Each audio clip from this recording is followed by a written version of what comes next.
Bem, então, por que votar em Dilma no dia 26 de outubro? São tantos motivos, eu vou tentar ser o mais sintético possível.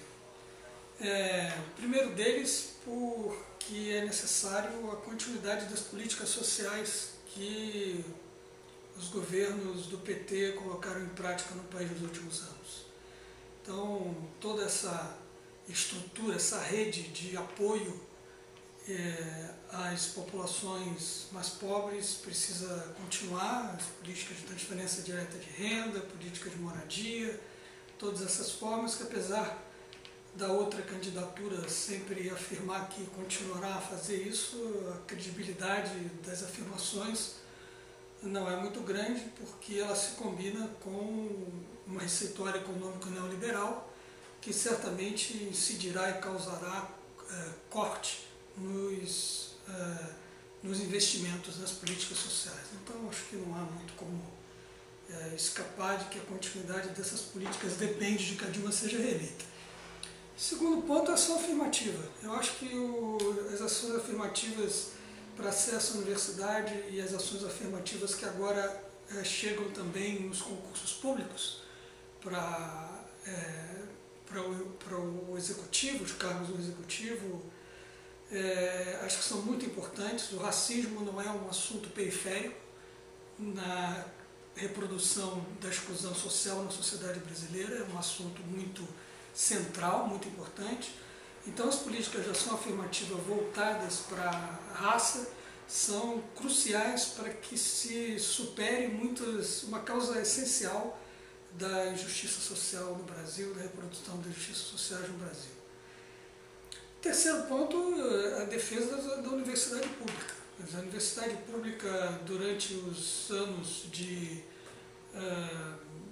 governo do PSDB, do Fernando Henrique Cardoso, e agora durante esse período todo de governo do PSDB em São Paulo, elas sempre passam por crises,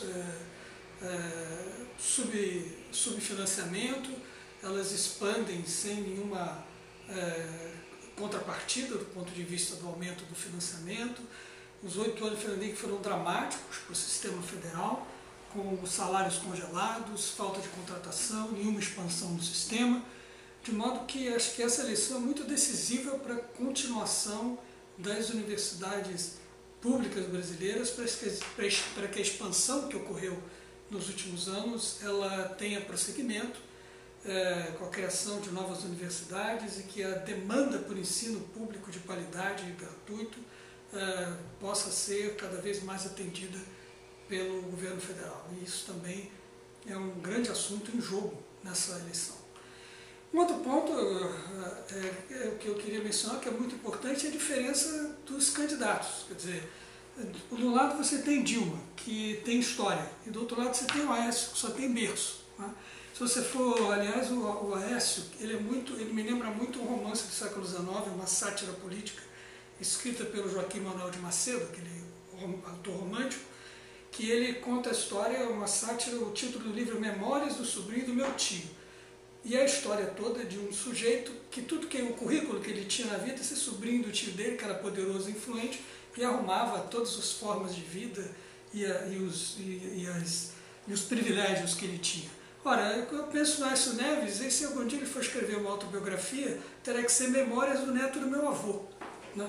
Porque de fato ele não tem nada para oferecer a não ser o berço esplêndido que ele nasceu e cujas qualidades são muito dúbias, na minha opinião. O quinto ponto é que a Dilma é muito crucial para lidar com um problema muito grave na sociedade brasileira, que é a violência contra mulheres.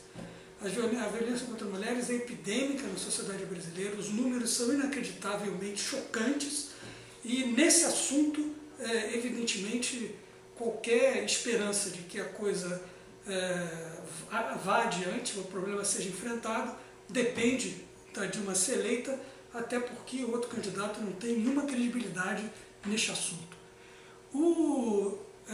Outro ponto é o combate à corrupção. Quer dizer, eu acho que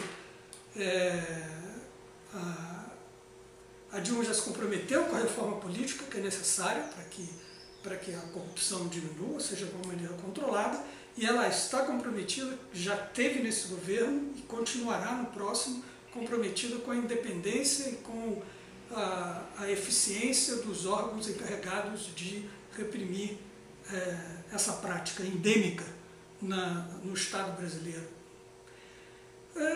O último ponto que eu vou mencionar é a política externa. Eu acho que o Brasil, nos últimos anos, desenvolveu uma doutrina e um modo de atuação na política externa muito essencial, que é muito contrastante com o que acontecia nos governos anteriores e que não pode voltar, que é essa relação de subserviência com as grandes potências mundiais, ao invés de buscar essas relações com o Mercosul, relações Sul-Sul, e continuar tendo uma relação produtiva, porém independente, não subserviente com os Estados Unidos e com a Europa.